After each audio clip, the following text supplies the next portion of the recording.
ndikulandireni Malawi kulikonse kumene mukutionera lero kuchokera kuchitipa mpaka kumsanje kumchinji mpaka kunkhotakota kuchokera kuno hotelo Mbambande, hotelo yapamwamba, hotelo Kawawa, Amaryllis Hotel mkatikati mwa mzinda wa Blantyre. This is the Citizen, sparkling conversation that matter. Hii ni talk show ya Malawi yochokera kwa Malawi kukamba nkhani zosiyana zokhudza Amalawi. Ine ndi nzika yodalirika Rodwell Lumbe wa Deft Media Malawi. Lero tachitika mwayi tili ndi HRDC Chair wa ku region kuno kumwera Bambo Masauko Thawe. Ndikulandireni Bambo Thawe. Zikomo. Tiyambire pachiyambi. Cholinga chenicheni cha bungwe la Human Rights Defenders Coalition HRDC nchiyani? Mwina mukamva mawu Human Rights Defenders Coalition. Muchosepo coalition yomuikepo Human Rights Defenders. Ndi anthu amene amamenyerera ufulu wa anthu ena. Amene mwina paokha sangathe kuzimenyerera ufulu. Kumenyerera ufulu ndekuti pali wina wake amene akuphedwa ufuluwo. Ndiye mawu aja nacho sa coalition ndekuti ndikagulupu ka anthuwo kamene kakupangano kukhala kamodzi chifukwa choti konse kali ndi masomphenya amodzi kalinso ndi upangiri ofanana kuti akwanise kuti amenyerere ufulu umene tikunenawo wa anthu ena. Kodi moti HRDC si anthu achisokonezo? Ndipo palibe chisokonezo chilichonse, ifeyonso ndi anthu amene timafuna mtendere nthawi ina iliyonse chifukwa pamene uku wina wake akuphedwa ufulu ndekuti mtendere palibe. Ndiye ife timafuna kuti ufulu uja ukhalepo kubweretsa mtendere. Chabwino. Mukuona kuti kuyambira nthawi imene mudayamba bungwe la HRDC mwalipindulira motani dziko la Malawi kapena kuti Amalawi tapindulako chani chikhazikitsireni bungwe limene la HRDC? Pali zinthu zambiri. Ngakhale mwina anthu amaona ngati chinthu chachikulu kwambiri ndi chokhacho chomwe cha masankho amene analipo 2019. Mukudziwa inu tinakhala tikuyenda pa nsewu kumenyerera ufulu wa nkhani za kusankha mtsogoleri wa dziko. Tinaona kuti sizinayende bwino. Kumapeto kwake khoti linavomerezana nafe kuti zisankho sizinaende bwino pakana tinakavotanso. Komanso kuposera pamenepo pali nkhani zomwe ifeyo ngati abungwe la HRDC tazipangapo maufulu a anthu mwina ma individuals kuphatikizapo nkhani ya nzathu a khungu la chaubino yomwe ifenso tinakhala tikukakamiza boma kuti lipangepo kanthu ndipo munaona inu boma likugula zinthu zipangizo zokuti lithe kutetezera anthu amenewa. Pali nkhani zambiri mwinanso zokhuzana ndi katangale anthu ena mwina mutha kuwaona kuti akumangidwa chifukwa chokuti ifeyo HRDC through our whistleblower initiative tapeza kuti anthu ndithu tikakapereka ku ACB Anti-Corruption Bureau anthu akumamangidwa ndithu kusonyeza kuti pali zambiri zomwe ngati HRDC tikupanga komanso anthu akutikhulupirira chifukwa anthu amatibwesera nkhanizo.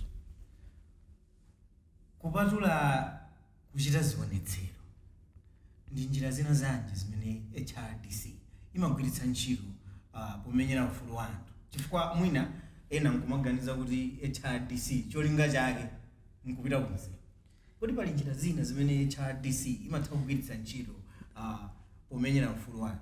Makamaka funso limenelo landisangasa kwambiri ndi funso la nzeru lomwe mwinaso lindithandizira kuti tithe kuchita clear kwa Malawi kunena kuti ngati HRDC nkuthekadi tinatchuka chifukwa cha ma demonstrations malingana ndi mmene situation inalili koma tili ndi njira zambiri mwinaso ambiri atiziwa ngati HRDC chifukwa cha nthawi imeneyo koma tinalipo kale ndipo takhala tikumenyerera ufulu wa anthu mu njira zosiyanasiyana. Ndiye mwafunsa kuti zilipo njira zina? Yes. Ndakambapo ina pamene ndatchulapo apa ya whistleblower initiative. Imene chaso ndi njira imodzi yomenyerera ufulu wa anthu potesa nkhani za katangale. Mukudziwa nkhani za katangale mapeto ake munthu amene ali wa dziko citizen ndi amene amavutika chifukwa ngati akufuna misewu yabwino sizitheka, kapena akufuna madzi amene tikuti madzi ndi moyo sizitheka, akufuna magesi kapena power sizitheka.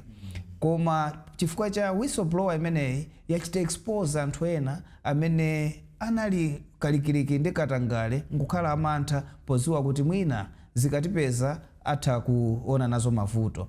Komanso pali njira ina yomwe timati contact and dialogue, yomwe okhuzidwawo timatha kukhala nawo pansi tingoyerekeza kuti main stakeholder wathu ndi boma. Timakhala nawo pansi kuti anthutu apa sizikukhala bwino, mungathandizeko anthu.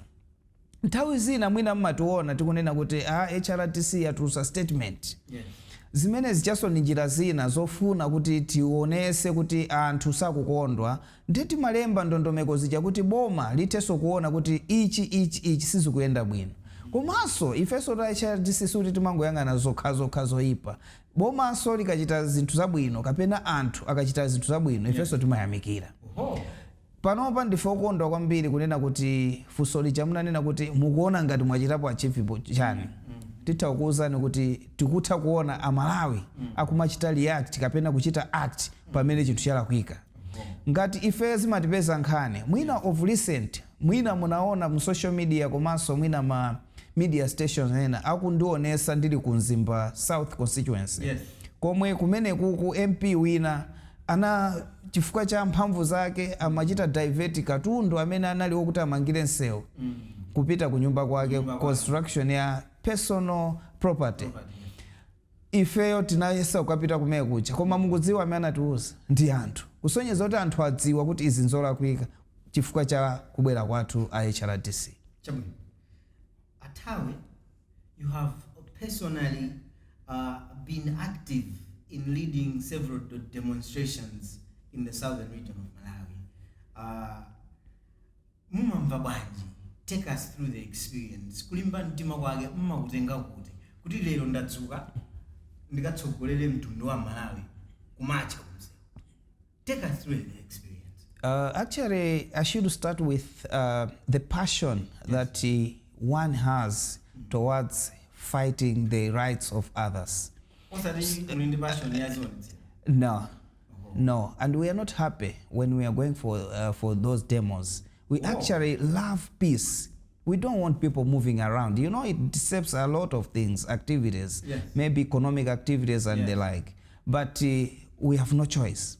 Timaona kuti apapa anthu aphinyika tikungoyenera kupangapo kanthu. So ma demonstrations aja choyamba hata ukhala woopsa chifukwa choti umakhala kuti mukulimbana ndi munthu wina, munthu amene sakuchita bwino, koma munthuyo satha kuvomereza ndi chifukwa timakhala tikupita pa nsewu. Ndiye mukafunsa kuti ndayendamo bwanji, mwina ndayenda mofewa, mwina ndayenda movuta, koma chisomo cha Mulungu zonse zimatha bwino chifukwa pamene ukupanga chinthu cha chilungamo umakhala ndi support. Ndiye panalinso anthu ena munthawi yomweyo pamene wina akufuna kuti atapanga chipongwe, winanso amene akuona kuti anthu akufuna chilungamo amabwera, akulu yendani chonchi, akulu thawirani uko, akulu chitetezo chanu ndichi. Muthaso kuona kuti nthawi manager Malawi Defense Force anatithandizira kwambiri, ndipo atithokoze kwambiri kuti tili ndi Malawi Defense Force yomwe ili very professional. Sana yang'ane kuti boma likunena chani. Mukukumbukira inu nthawi meja a president akaleo amakhala kunena kuti amenewa tiyeni musathandizeso yayi, musachingireso amenewa, anthu amenewa awatane nawo, actually amayuza chichewa chosakhala bwino akuti ndizigawenga.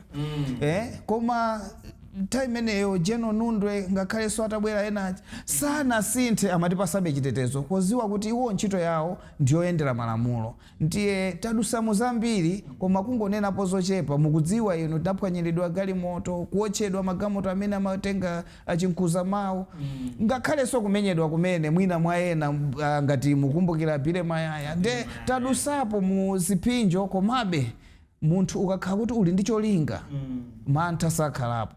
Ukakhala kuti uli ndi cholinga very clear umapita kusogolo, sobwerera mbuyo. Alipo ma demonstrations amene inuyo mmakumbukira kuti koma awaokha ineyo ngati Masauko Thawe ndakumana ndi zowawa kwambiri, ndakumana ndi zimene sinimayembekezera kunse? ya ntanena kale kunena kuti pali nthawi ina yomwe mwina tisanayambenso ndi ma demonstrations kuna kukhala kuti kwakonzedwa nthawi imeneyi amatchula kuti makadeti anakhala akuponya miyala mu galimoto yomwe ndinalimo ine anaphwanya galimoto yonse monga driver amene amandiyendesa pa nthawi imeneyi anavulala. Kunalinso anthu ena amene ali kumbuyo kwa anavulalavulala mwamwayi kuti ineyo sizinandigunde zimenezo. Komabe chifukwa cha situation imene inalili nditha kukuwuzani panopa nditachoka pa upper stadium kuti ndikuthawa anonso pano galimoto yomweyo kugendedwayo tinapita kuti tikachite report ku Sochi police. Koma kumene kujako kunali crowded ndi makadets all in blue color. Aja kuti anadziwa kuti chipongwe chomwe tapanga uku munthu uja ayenera kubwera ku polisi. Koma ku polisi kuja apolisi analibenso mphamvu, awanda amene alili mphamvu. Ndiye mungoona scenario yokuti munthu wagendedwa uku ukuthawira koma ukuona ngati kuli chitetezo chako ndikukapeza kumene kukoso kuliso adani okhaokha. Ndiye ndi nthawi yovuta, though I managed to learn away from that situation. Ndiponso imene ndi siku lomwe asilikali a Malawi anayamba kupereka chitetezo chifukwa cha siku limene, chifukwa ine ndinapita ku Malawi Defense Force campsite komwe ndinakalongosolera situation. Kuyambira siku limene ndi lomwe anayamba kupereka chitetezo kwa ife ma demonstrators. Chabwino. Kuchokera chaka cha 2019 mpaka na 2020 motsogozedwa ndi Timothy Pagonachi Mtambo, takuonani muli kalikiliki kuchita ma demonstrations, kuthamanga m'misewu kuti boma ili lisinthe. Boma la DPP papita chaka tsopano ndi miyezi. Kodi izi zikuchitikazi zimene munkatitanira kunsewu Malawi? Actually ndi concept. Yes. Kupita kwa kunsewu sitimapita kuti tisinthe boma. Chabwino. Timapita kunsewu chifukwa chokuti zisankho sizinayende bwino. Chabwino. Ndiye timanena kuti message yathu imanena kuti amene anayendesa zisankho zimezi atule pasi udindo. Chabwino. Ngati kukotheka ndiye kuti tipangeso zisankhozi. Ngati Malawi anakonda DPP akaivotera, ngati anakonda UTM akavotera UTM, ngati anakonda chipani china chilichonse chinali pamepo kaya ndi MCP akavotera MCP. Ndiye ndimangofuna ndikonze pamepo kunena kuti ife sitimachosa chipani pampando, sitimachosa ndipo ifeyo HRDC sili mbali ya boma limene likulamula. Ndipo palibe ineyo panopa nditha kukusimikizirani sindimacheza ndi andale ngati profession. Chabwino. Koma ndimatha kucheza nawo ngati anthu. Komanso ndikuwuzeni panopa mwinaso I've got more friends from the DPP than the Tonse Alliance. Chabwino. Yes. Anthu akulira akudandaula high cost of living. Kodi HRDC padakali pano muli kuti ndipo mukumva madandowa? Tizifunsa kuti kodi atrapensi alipo kumpandoko, kodi muzingotionerera mukuchitapo chiyani ngati HRDC? Chifukwa panopa manong'onong'o akumveka ndipo akukula tsiku ndi tsiku. HRDC mukuti chiyani? Mwafunsanso funso labwino kwambiri ndipo funso la nzeru. It's quite unfortunate kunena kuti anthu akumanena kuti akutita Japan. Ndasimikizira Malawi, HRDC is not me, it's not a trapeze, it's Malawians. I've mentioned of whistleblower initiative. You know where we are getting information? From Malawians. From the people. The people who love their country. The people who hate corruption, nepotism, and all those things which are nasty. So, HRDC, ife tangokhala kusogoloko. Ndipo anthu akatipasa information, if we act upon that information, we do our investigations. We have investigators within the HRDC.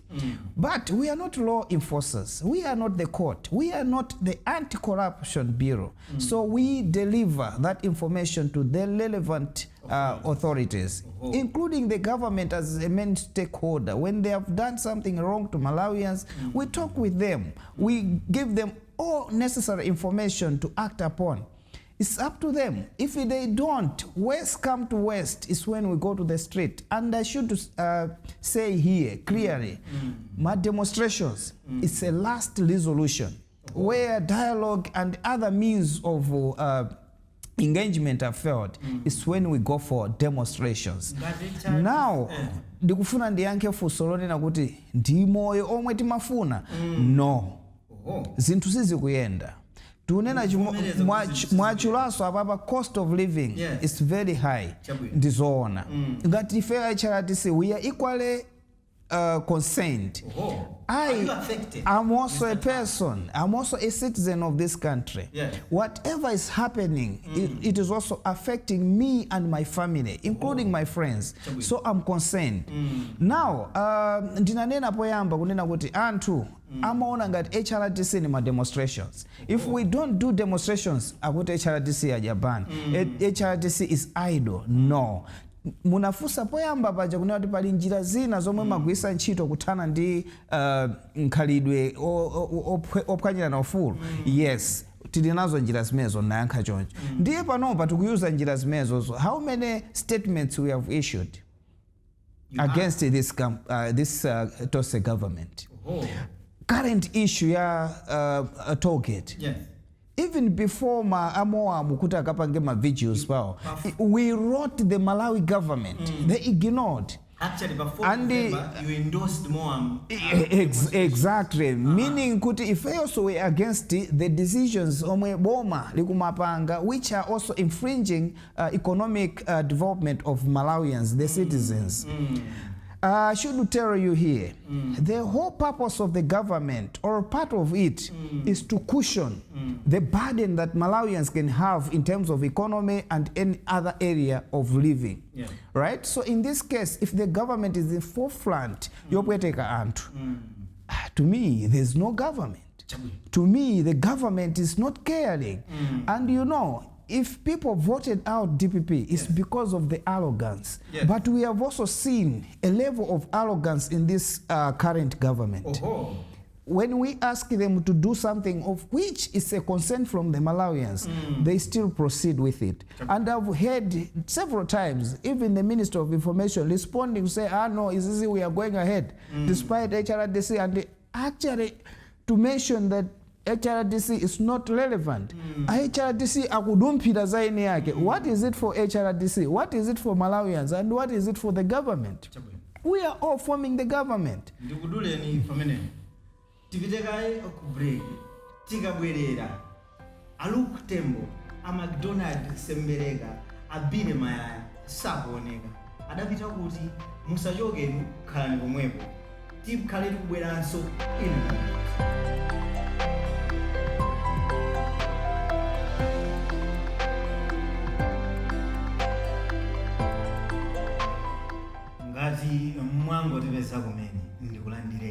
This is the citizen conversations that matter. Tisanapite ku break timakamba kuti Aluk Tembo amene anali HRDC National Director komanso Ahabe Muhango amene anali Regional Chair wa HRDC kumpoto McDonald Semberega ndi Abire Mayaya sitili nawo mdziko muno kodi adapita kuti ata ntsinkani ya chilendo anthu amene wawa ngati ndi kumbukira bwino Happy Muhango, as I'm talking, is in Berlin, German, as the embassy. McDonald Sembereka tili nawo kale ku Malawi kuno, koma you also got that appointment akupita ku should be New York, ku America, and the Luke Tembo ndinamva kuti akupita ku Ethiopia. Yeah, so nditha kuyankha choncho. Anthu awa ada patsidwa maudindo awa ndi boma la Tonse Alliance. Are these rewards for the work that HRC did? Actually, I cannot answer that because I don't know what made them to be appointed. It may be because they are capable of the positions, because I know these are also positions that need somebody's capability. So I should believe they are capable. Of the reward, I think it's the one who appointed and the one who accepted the So the appointment. So those are the people who can ably respond to that one.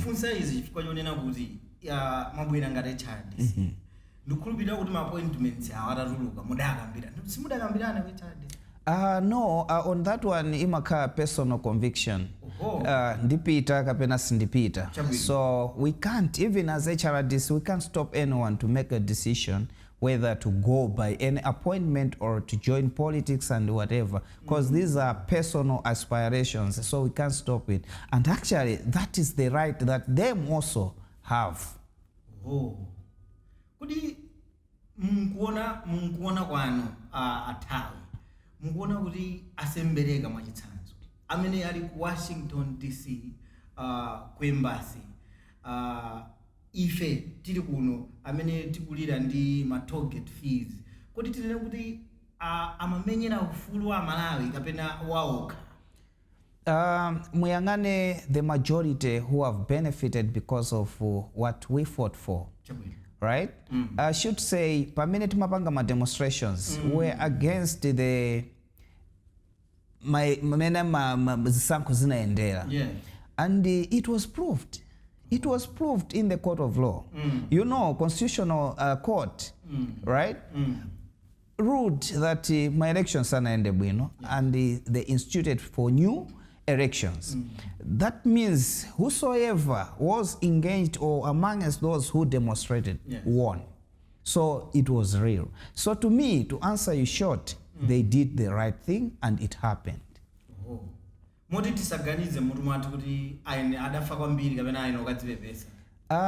Kufa kwambiri mutakuona kuti environment ya ma demonstrations. I was actually the one, I mean, nali ku very volatile environment. Yopya kwambiri komwe iwo also even akakhala a DPP pa misonkhano yawo amanena kuti ku Blantyre yakoka sungachitike ma demonstrations. Who was to be rewarded here? So it means izizi kwa ineyo sima reward depending on the demonstrations. A gift trapeze analimba nazo nawonso kuje kulilongwe kuja sana apase reward bwanji madaliso pili pazomba na Yesu amatawa pimepa aja kupita kulilongwe sana apase reward bwanji.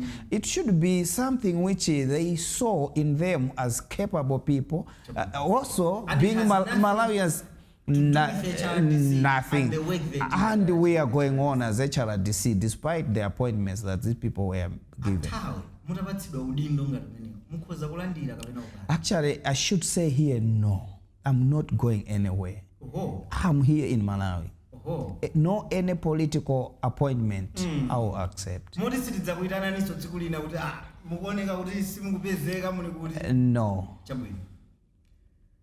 Tikukhulupirira bwanji HRDC poti pena mukhala ngati mumenyera ufulu wathu pena mukhala ngati mwakhala chete ena nkumafunsa kuti mwadya pansi mutitsimikizira bwanji tikukhulupirira bwanji kuti ntchito imene mudayamba muyimaliza. Ndanena kale kuti tikamanena HRDC sine si amadaliso banda si at gift trapeze kapena anthu ena onse amene mumaona kusogoloko. HRDC ndi ya Malawi.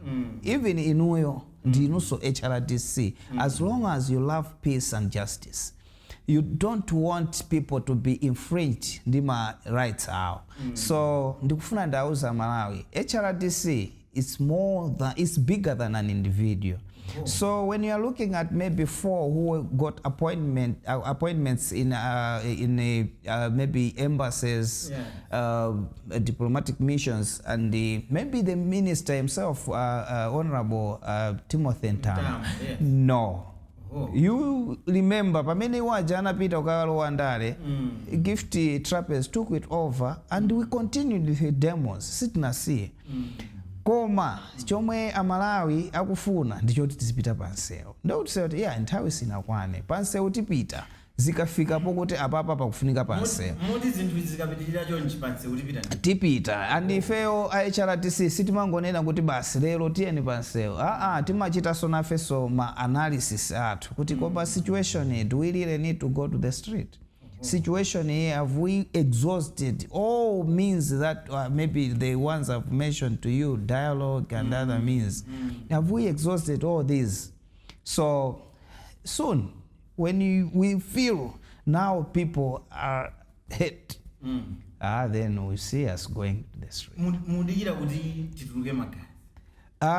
Chomwe ndikufuna kutanthauza apa ndichonena kuti sindinanena kuti I've seen the level of arrogance from the current government. When it reaches the level where they cannot even listen to any Malawian, it's when we go to the street. But as of now, we have in the state of engagement, issuing statements, strong statements. You know, these statements, actually, we do that. Okay. You know, even engagement is through these statements, because these statements, we outline what are the things that are not going on better to Malawians. What are the things they can do better? Because if federal advocacy to sit we look at the problems and then we give them the solutions. Can you take this direction? Right? You know, there are a lot. They promised 1 million jobs. Yes, there's COVID, but we don't see any clear direction. We don't see the plan, you know, so that we should have the framework where we can say, oh, maybe the COVID apa tizalowera huko. Right? And the issues of maybe high living cost. Yes. Yes, we know that we are looking for money for other developments as Malawians, but that should not be thrown to a citizen. That's what is happening. So as a government should cushion Malawians. Subsidize. Malawians should at least live low cost life. A president. Mukanena kuti the government should cushion Malawians. A president anakuti tisadalire andale. Ine mawu amene wawa sindimayembekezera kuti angachoke kwa president mtsogoleri wa dziko amene iyeyo akudziwa kuti watenga udindo umenewo ndionena kuti tikamakhala dziko la Malawi tizinjoya ngati Malawi.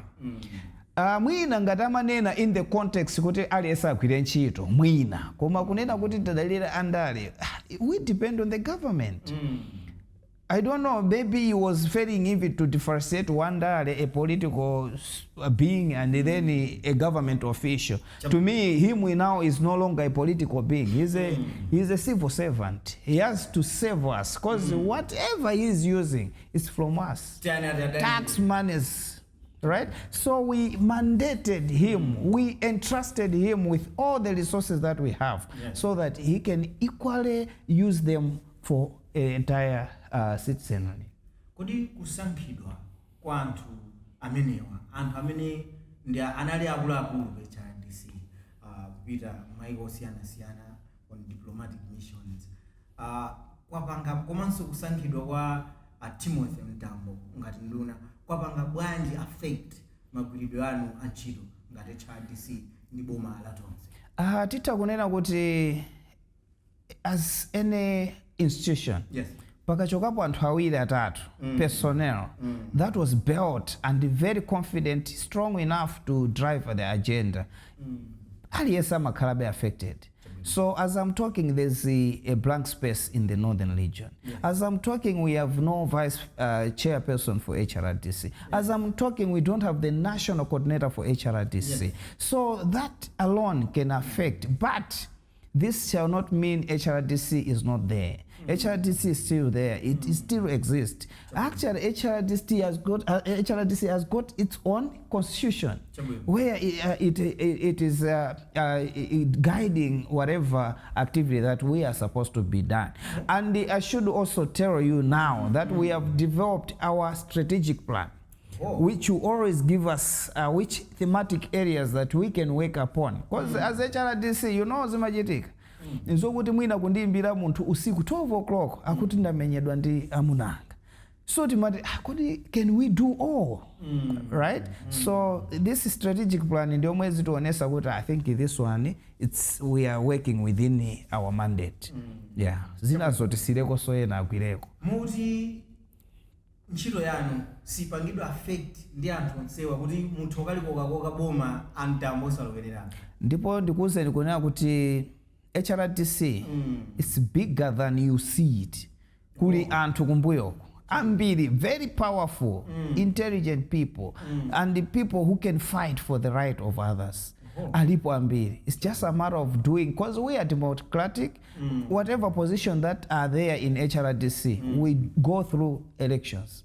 So we are waiting for the proper time so that we can hold elections for those positions, and we'll move on.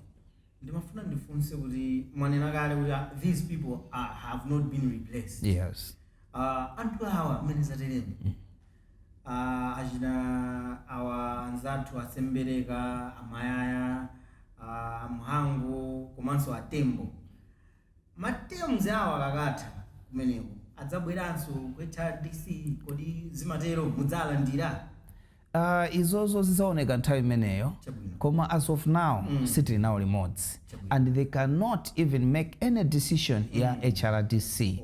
But I should tell you, these are also Malawians, these are citizens. So when they have seen something is not going on well out there and it is infringing somebody's right, they have got the right even to tell us, can you act upon this? We do. What does your constitution say? Mena asankhidwira ndekuti automatically have they resigned from their positions? That's it, because we are not supposed to join civil service, we are not supposed to join politics. So in this case, they are also termed as the civil servants, so they are not supposed to be part and parcel of HRDC. Chabwino. Kodi ku HRDC panova mukakhala, do you think you still have the people's trust? That one can be determined by the people who are looking out there. But for now, I should say, I've mentioned of whistleblower initiative. That one, we receiving each and every day reports of corruption. The previous government, even the Tonse Alliance government. We have piles and piles of cases which we have also submitted to the Anti-Corruption Bureau. And that alone gives us the confidence that people are still relying on HRDC. Komanso ndikuzeni ichichi, each and every day ndimulandira phone HRDC tatithandizeni izi. Ndakupasani chisanzo chako nzimba sawa. Tinapita kumene kuchako. Sife ndi anthu amene atiuza. We went there. So chomwe akutimbira phone ndi chani? Kusonyeza kuti adakali ndi chikhulupiriro kuti HRDC ndi bungwe lomwe lingathe kuthandiza pa nkhani izizi. And ife sitibwere ambuyo timayesesa kuti tipange chinthucho pakana tikachimalizisa. Mwachidule ngati HRDC ndinu okhutira ndi utsogoleri owachabwera. So far not good. Chabwino. Kodi mukhoza wauza motani Malawi tiakhulupirire kodi andali kuti adzasintha dziko lino? Titha kunena kuti nkhani mwina opposition aliso ndi vuto. Because opposition ndikuona ngati sonawo agona sakulankhula. So mutha kuona kuti asogoleri ambiri amene anachitako bwino anali ndi opposition. Ndikupasani chisanzo cha malemu Dr. Bingu wa Mtalika, Professor Bingu wa Mtalika, mzimu wawo usemumtendere. Temu yawo first term anali ndi opposition ya mphamvu, munthu anachita bwino kwambiri. Ndipo dziko lino limaoneka kuti nonso pano they are on it's on the right track. So ineni makhulupirira kuti alipo andale ena koma kuti mwina sanapasidwe mwayi. Ali ndi kuganiza kwa bwino, ali ndi kuthekera atha kuchita bwino. Ndiye ngati Malawi tisaluze hope. Siku lina azapezeka mtsogoleri koma tisagone tulo. Tisasizine, tisapetire, tiziyang'anisisa. Chifukwaso pena tikamakamba ngati nkhani za corruption, tikamakamba nkhani za nepotism zimachitika chifukwa Malawi sonafeso tikungoyang'anira. Koma tikakhala active, proactive, ndikumaona kuti kodi chuchitika ndi chani, ndikumachitaso act upon what has happened wrongly. Muzaona kuti even asogoleri aujen andale awawo azakhala ndi mantha azadziwa kuti mphamvu zili ndi anthu osati ife. Koma panopa timapanga vice versa, timatenga ngati waja ndi amene ndi mphamvu kusiya ife amene tinakayika pa mpando. Chabwino. kodi atani president Chakwera kuti asinthe azimva zomwe amalawi akudandaula komanso aziona kuti kone kuti amalawi akuvutika motani ndiye azitenga direction yokhayo yomwe amalawi angathe kumva kukoma komanso yokomera wina aliyense. Nditha kukuwuzani panopa nepotism ija timayidandaula ija idakali momo, corruption idakali momo, zinthu ngati zimezi as a leader he has to be strong enough. We are hearing rumors kuti even some of his ministers, cabinet ministers are also involved in corruption. As a president, he should stand strong. Fire them. Right. Nepotism. He should not tolerate that. Issues of, you know, like as I'm talking, he promised many promises, including 5 months. It should be 5 to 6 months at Metam for the cabinet ministers. Yeah. Where are they? 2. We had the ministers Amena Mwalira. For how long now? You mean you could Amena Mwalira or Kabena Amena Najoka were they the only wise people in Malawi to hold those ministerial positions? So Akamakala should make decisions in the right place, in the right time, very fast action, and should listen. He should no longer be arrogant. Zagwesa anthu ena zima arrogance. Chabwino. Nthawi yachita njiro. Ndikuthokozeni kwambiri Bamuthawe kuti munatijoyina mu program yathu ya lero ya The Citizen. Ziko. Ndikuthokozeni kwambiri amalawi kuti munali pamenepo kumvetsera ndi kuonera mwachidwi. Kumbukirani kuti The Citizen cholinga chake ndikupereka danga kwa amalawi amene ali ndi zakukhosi zoyankhula kupita kwa amalawi amene akufuna kudziwa. Follow us on social media. Give us a feedback by writing to roadwayolumbe@gmail.com. Mkonzi wa programu hii ndi William Shumba. Ine ndi nzika yoladalirika Roadway Olumbe wa Deft Media Malawi. And until next time, this is The Citizen. Tell us your side of the story.